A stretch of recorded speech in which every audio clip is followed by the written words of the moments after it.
Hello, sixth graders.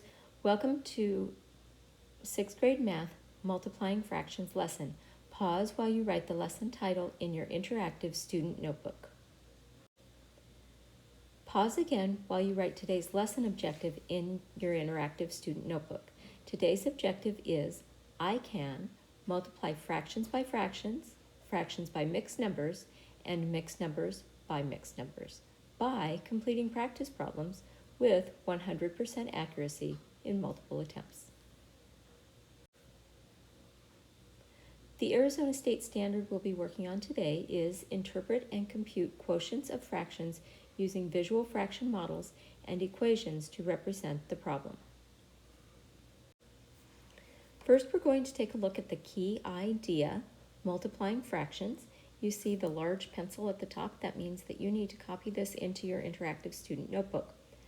The key idea says multiplying fractions. In words, it says multiply the numerators and multiply the denominators. Numbers, it gives you a nice example, 3/7 times 1/2, and we're multiplying the numerators, so that's 3 times 1 over 7 times 2. 3 times 1 equals 3, and that's over 7 times 2, which equals 14, so our answer would be 3/14. If we want to put that into algebra so that anything can be those numbers, we have a over b times c over d. So a times c equals over b times d. And that where it says where b and d do not equal 0, that's because we're not allowed to divide by 0. So write all of that into your math notebook, and then we'll take a look at example 1. Multiplying fractions. Find 1/5 times 1/3. So we're going to multiply the numerators. So 1 times 1, and we write that on the top here. And 5 times 3 is where we are multiplying the denominators on the bottom. And 1 times 1 equals 1, and 5 times 3 equals 15. And so if that were an improper fraction or something where it was not in simplest form, we would want to simplify that fraction. Our next example is multiplying fractions with common factors. So let's read the study tip over here. It says when the numerator of one fraction is the same as the denominator of another fraction, you can use mental math to multiply. For example, 4/5 times 5/9 equals 4/9 because you can divide out the common factor of 5. I oftentimes call that canceling out because 5 goes into itself once and it goes into itself once. So that's what they mean by you're dividing that out. This is a really important example. You're going to want to use this in almost every division problem or multiplication problem that you do. So you need to be sure that this makes it into your notes. This is important. So it says find 8/9 times 3/4. And of course we want to estimate because we want to know if we come out with something that's close to the right answer. So 8/9 is close to 1, so we round that to 1 times 3/4. 3/4 of 1 equals 3/4. So we just sort of store that away. So then we multiply 8/9 times 3/4, and we are multiplying the numerators and multiplying the denominators, dividing out the common factors. So we look at the diagonal numbers. So 3 goes into itself once, and 3 goes into 9 3 times. So we cross those out, and we replace the 3 with a 1 and the 9 with a 3. So you can see how they've done that for us here in the book. And then we go the other direction diagonally. 4 goes into itself once, and 4 goes into 8 twice. Now, the reason we do this is because it makes our simplifying at the end so much easier, and sometimes when you have bigger fractions, it makes your multiplication a whole lot easier as well. So, then you multiply. 2 times 1 equals 2, and 3 times 1 equals 3, and you're all simplified. You don't have a simplifying fractions process to go through. And then you look and you say, okay, my product is 2/3. Is that reasonable? Is 2/3 about 3/4? And you say, yes, it's good. So check, you got it right. Let's take a look at example number 3, a real-life application. And it's shown to solve 2 different ways. We're going to go through both methods so that when you have a problem with a model, you will recognize what's being taken care of there, how it's being solved. So it says you have 2/3 of a bag of flour. You use 3/4 of the flour to make empanada dough. How much of the entire bag do you use to make dough? So the first thing that we did with the model, it says use a model, and you have to be able to draw the model first. So they drew a rectangle, and then since we have 2/3 of a bag of flour, they are dividing the model into 3 slices horizontally. And they're coloring 2 of them because 2/3 of the bag is remaining. They're coloring 2 of them blue. And then they look at the second part of the question. They say, well, we're using 3/4 of the flour. So they look at the denominator for that fraction, and they divide this into fourths using vertical lines. So 4 sections. And they color 3 of them, looking at the numerator, yellow. So now, looking at the part where those 2 colored sections overlap, they can count how many squares overlap. So there were 12 squares because we have 3 squares going up and down, and we have 4 squares going across. 4 times 3 is 12, and 6 of them are colored by both. So this is where they get 6/12, and 6/12 simplifies to 1/2 of the entire bag.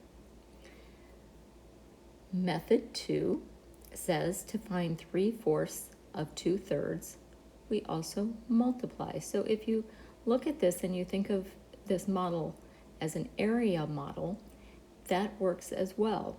You're figuring out area. Remember, area of a rectangle is 4/3, and then we shrink down to the part that we need, and it's 6.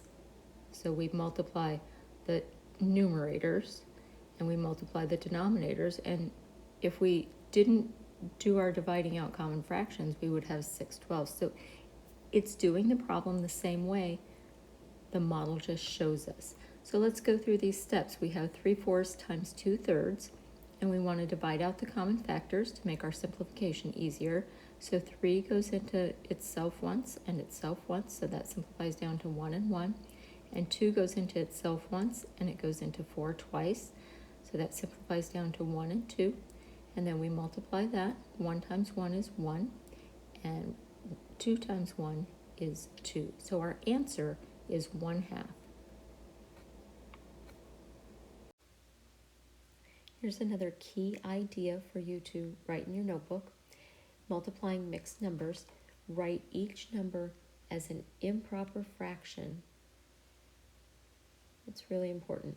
Then you multiply as you would with fractions, because once it's a fraction, you just multiply.